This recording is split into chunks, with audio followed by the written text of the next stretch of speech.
Hello students, last video में हमने discuss किया था the golden rule of statutory interpretation. In today's video we are starting a new topic that is the mischief rule of statutory interpretation. The mischief rule attempts to determine the legislator's intention.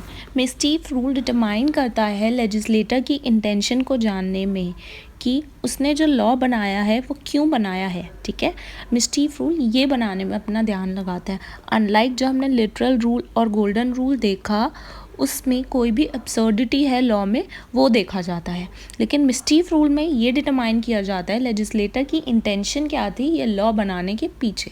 सो ये difference है basically literal rule, golden rule और mischief rule में.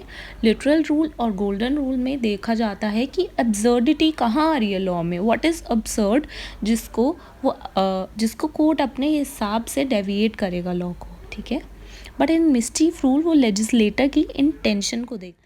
सो जो mischief rule था ये 16th century में United kingdom के एक केस से ओरिजिनेट हुआ था. और मिस्चीफ रूल का मेन एम यही था कि कॉमन लॉ में क्या मिस्चीफ है, क्या डिफेक्ट है जिसकी वजह से लेजिस्लेटर को एक नया लॉ बनाना पड़ा.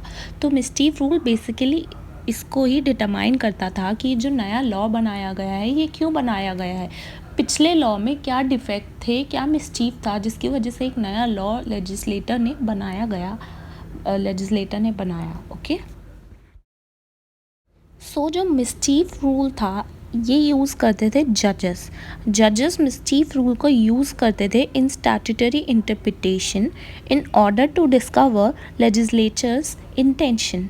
वही बात फिर से जो मैंने आपको अभी बताया कि मिस्चीफ रूल को अप्लाई करके जजेस ये जानने की कोशिश करते थे कि लेजिस्लेचर का इंटेंशन क्या था एक नया लॉ बनाने का. तो by creating an act of parliament, what was the mischief that the previous or existing law did not cover and this act covers? तो ये मेन डिफरेंस जानने के लिए कि पिछले लॉ में क्या नहीं था जो उन्हें करेक्ट करने के लिए नया लॉ बनाना पड़ा. ओके, तो this is basically done by the mischief rule of statutory interpretation. Okay, so जो इस रूल का एप्लीकेशन था वो जजेस को मोर डिस्क्रिशन देता था than literal and golden rule. ठीक है, और ये वाला जो रूल है ये अलाउ करता था जजेस को कि वो इफ़ेक्टिवली डिसाइड कर पाए कि पार्लियामेंट का इंटेंशन क्या था ये वाले नए लॉ को बनाने के पीछे. तो legislative intent is determined by examining secondary sources such as committee reports, treaties, law review articles and corresponding statutes. ठीक है students, the mischief rule is also known as the Heydon's rule. तो कहीं पे भी आप कंफ्यूज मत होना, अगर मिस्चीफ रूल की जगह हेडन्स रूल लिखा होगा so that is mischief rule only. इसको हेडन्स रूल इसलिए कहा जाता है क्योंकि मिस्चीफ रूल का जो ओरिजिनेशन हुआ था, मिस्चीफ रूल ओरिजिनेट हुआ था बाय द हेडन्स केस जो कि आया था इन द ईयर 1584. तो मिस्चीफ रूल में बेसिकली 4 पॉइंटर्स ध्यान में रखे जाते हैं.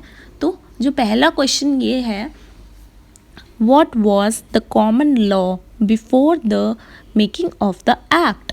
ये जो नया लेजिस्लेचर ने एक्ट बनाया है, इस न्यू एक्ट को बनाने से पहले कौन सा कॉमन लॉ था उसको देखा जाता है. So this is the first question. The second question is what was the mischief and defects for which the common law did not provide. नया एक्ट बनाने से पहले जो कॉमन लॉ था उसमें क्या मिस्चीफ या फिर क्या डिफेक्ट था जिसकी रेमेडी उस पुराने वाले लॉ में नहीं था, जिसकी वजह से आपको एक नया लेजिस्लेचर को एक नया एक्ट बनाना पड़ा. तो ये देखा जाता है कि कॉमन लॉ में मतलब जो पहले वाला लॉ था उसमें क्या डिफेक्ट था. Now third question says what is the remedy now provided by the act of parliament to deal with a mischief or defect for which the common law did not provide a cure. That means कि ऐसा क्या remedy है जो new वाले act में जो parliament ने बनाया है उसमें उन्होंने कौन सा ऐसा रेमेडी इंक्लूड किया है जो कि कॉमन लॉ में नहीं था. Fourth is what was the true reason of the remedy. True reason क्या है इस रेमेडी का. Okay, now we are done with the 4 questions. Okay, in other word इन 4 क्वेश्चंस का मतलब ये है, पहला क्वेश्चन ये है कि what was the law before the statute, इस स्टैच्यू से पहले का लॉ क्या था. Okay. Second is what was wrong with the law, उस पुराने वाले लॉ में रॉन्ग क्या था. Third is how did parliament intend to correct this, parliament ने उस डिफेक्ट को करेक्ट करने के लिए, उस रॉन्ग को करेक्ट करने के लिए न्यू वाले स्टैट्यूट में ऐसा क्या रेमेडी डाला. Apply the statue in that context, और इस स्टैच्यू को अप्लाई कैसे होगा उस कॉन्टेक्स्ट में. Okay. Now we'll do the advantages and disadvantages of the mischief rule. So the first advantage is the fact that the judges has greater flexibility with this rule. जजेस के पास एक greater flexibility आ गई है इस rule की वजह से cases को डिसाइड करने में. Okay. Second is the fact that this rule help achieve parliamentary intent, parliament की इंटेंट को न्यू स्टैट्यू बनाने के लिए क्या इंटेंशन थी उनके पीछे, ये जानना इससे आसान हो जाता है. The third is helps avoid absurdity and injustice, ये जो रूल है ये हेल्प करता है अब्सर्डिटी और इनजस्टिस को अवॉइड करने में. So now let's talk about the disadvantages of this rule. So first disadvantage इसका यही है कि इस रूल की वजह से काफ़ी ज़्यादा रिलायंस हो जाती है इनवेस्टिक एड्स के ऊपर और अदर एसोसिएटेड प्रॉब्लम्स के ऊपर. ओके. सेकेंड पॉइंट इसका ये कहता है कि जो मिस्चीफ रूल है इसका बहुत ही लिमिटेड यूज़ है, क्योंकि ये सिर्फ पर्पसिव अप्रोच के लिए यूज़ होता है. To know the purpose of the legislature, ये लॉ या स्टैट्यूट बनाने के पीछे उनका क्या पर्पस है, सिर्फ ये जानने के लिए ही यूज़ हो सकता है मिस्चीफ रूल. थर्ड इज़ जजेस के पास ज़्यादा डिस्क्रिशन मिल जाता है कि वो रीराइट भी कर सकें स्टैट्यूटरी लॉ को, क्योंकि सिर्फ लॉ बनाने का राइट सिर्फ पार्लियामेंट के पास है. Okay. And the last is कि डिटरमाइन करने के लिए पार्लियामेंट्री इंटेंशन को बहुत ज़्यादा प्रिजम्पशंस और वाइड